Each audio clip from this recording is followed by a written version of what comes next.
55 साल से समाज और देश की सेवा में लगा हूं। मैं राजनीति में तो बहुत देर से आया था। समाज के चरणों में मुझसे जो बन सकता था करने की मैं कोशिश करता था। मैंने हर दिन, हर क्षण अपने देश के लिए, मेरे देशवासियों के लिए मुझसे जो हो सका, जहां हो सका, पूरे लगन से, मेहनत से काम करता रहा। और इसमें मेरी मां के आशीर्वाद, मेरी मां की बहुत बड़ी भूमिका रही है। मुझे मां भारती की सेवा करनी थी, इसलिए मुझे जन्म देने वाली मेरी मां ने मुझे अपने दायित्वों से मुक्त कर दिया था और मां ने मुझे आशीर्वाद दिया कि बेटा जाओ,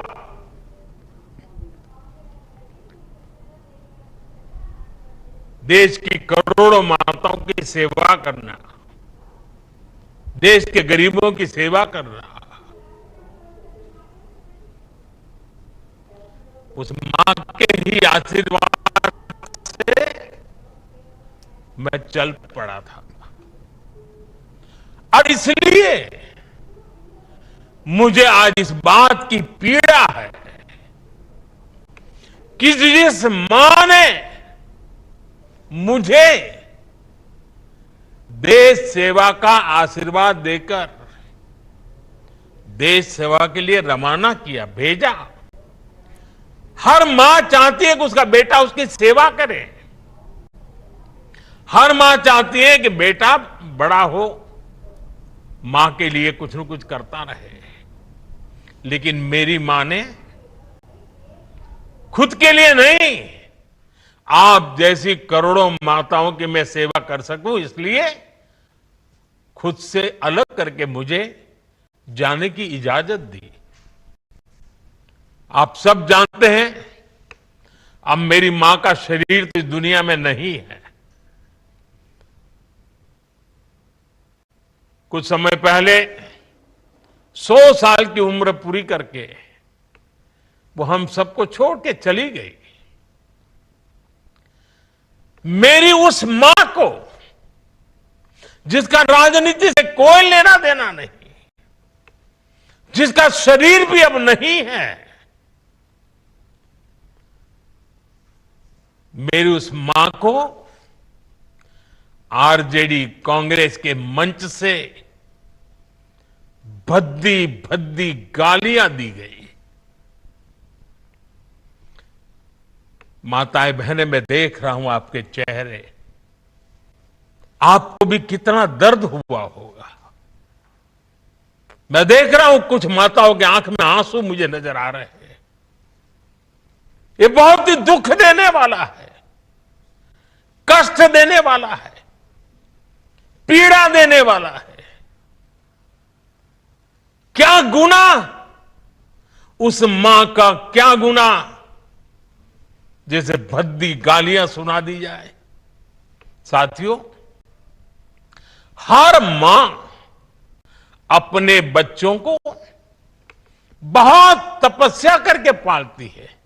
यहां मेरे सामने बैठी हुई हर मां उतनी ही लगन से, उतनी तपस्या से अपने बच्चों को पालती है।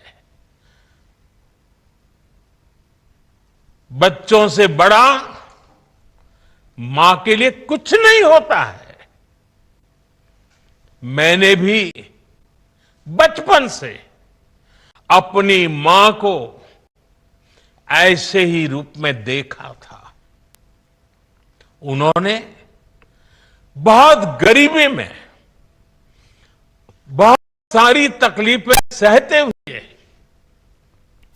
अपने परिवार को, हम सब भाई बहनों को पाला था।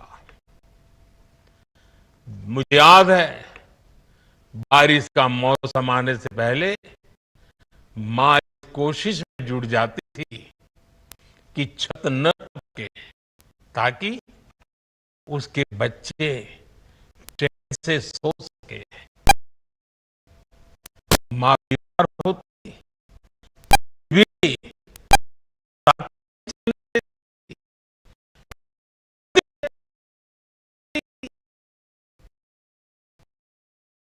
थी, अगर दुख से बड़ी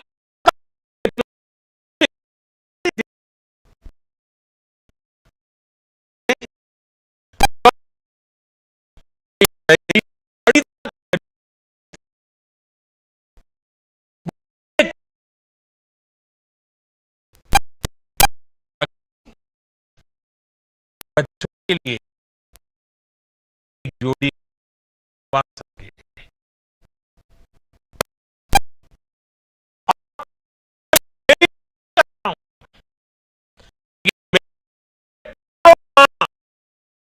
ऐसे ही तपस्या की। मेरे सामने जो बैठे ने इतना ही कष्ट झेल, गरीब माँ जी ही तप कर अपने बच्चों को शिक्षा दीक्षा देती है, ऊंचे संस्कार देती है। इसलिए मां का स्थान देवी देवताओं से भी ऊपर माना जाता है।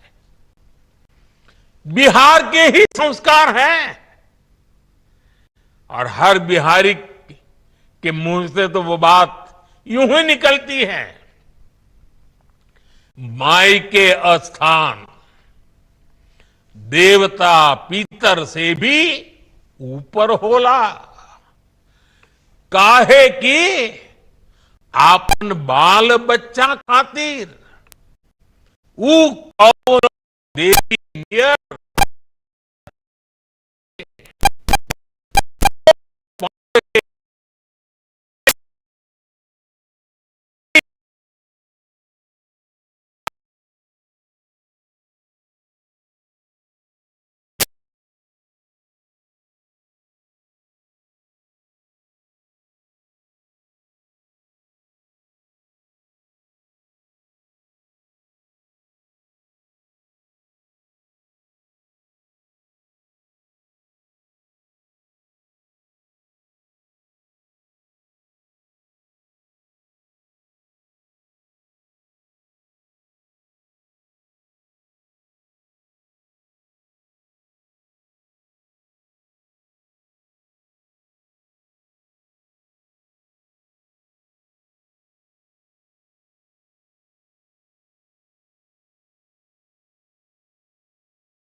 पिछड़ा आगे बढ़ जाए, ये कांग्रेस को तो कभी बर्दाश्त नहीं हुआ है। इनको लगता है नामदारों का तो अधिकार है कामदारों को गालियां देना, इसलिए आए दिन ये गालियों की झड़ी लगा देते हैं। माताएं बहनें, आप भी सुना होगा, आपके भी कान पे पड़ा होगा कि मुझे भी इन्होंने कैसी कैसी गालियां नहीं दी।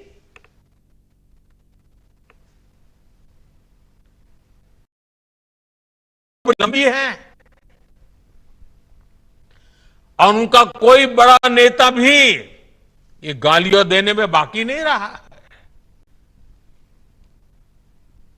ये नफरत, ये नामदारों का अहंकार, ये कामदार के खिलाफ गाली बनकर के फूटता रहता है। कभी ये मुझे नीच कहते हैं, गंदी नाली का कीड़ा कहते हैं, जहर वाला सांप बोलते हैं। आपने तो अभी सुना होगा, यहां बिहार चुनाव में भी मुझे तू तड़ाक करके गाली देकर इनकी नामदार वाली सोच बार बार उजागर हो रही है। और इसी सोच की वजह से ये लोग अब मेरी स्वर्गीय मां को, जिसका शरीर नहीं रहा है, जिसका राजनीति से कोई लेना देना नहीं है, ऐसी मेरी स्वर्गीय मां को भी अपने मंच से गालियां दिलवाने लगे हैं। साथियों, मां को गाली देने वाली सोच, बहन को गाली देने वाली सोच महिलाओं को कमजोर समझती है। ये मानसिकता महिलाओं को शोषण और अत्याचार की वस्तु मानती है। इसलिए जब जब महिला विरोधी मानसिकता को सत्ता मिली है, सबसे ज्यादा तकलीफें माताओं, बहनों को, बेटियों को, महिलाओं को ही झेलनी पड़ी है। और ये बात बिहार की मेरी माताओं बहनों से ज्यादा कौन समझेगा। आरजेडी के दौर में जब बिहार में अपराध और अपराधी बेलगाम थे, जब हत्या, फिरौती और बलात्कार सामान्य बात थी, आरजेडी सरकार हत्यारों और बलात्कारियों को संरक्षण देती थी। आरजेडी के उस राज की सबसे ज्यादा चोट किसे उठानी पड़ती थी? बिहार की मेरी माताओं को, बिहार की मेरी बेटियों को, बिहार की मेरी बहनों को, हमारी बिहार की महिलाओं को उठानी पड़ती थी। महिलाएं घर से बाहर निकलने में सुरक्षित नहीं थी। उनके पति, उनके बेटे शाम तक जिंदा घर लौटेंगे, इसका कोई ठिकाना नहीं होता था। कब उनका परिवार उजड़ जाएगा, कब फिरौती के लिए उन्हें अपने जेवर बेचने पड़ जाएंगे, कब कोई माफिया उन्हें घर से उठवा लेगा, कब उनका सुहाग उजड़ जाएगा। हर महिला इसी खौफ में जीती थी। बिहार लंबी लड़ाई लड़कर उस अंधेरे से बाहर निकला है। आरजेडी को हटाने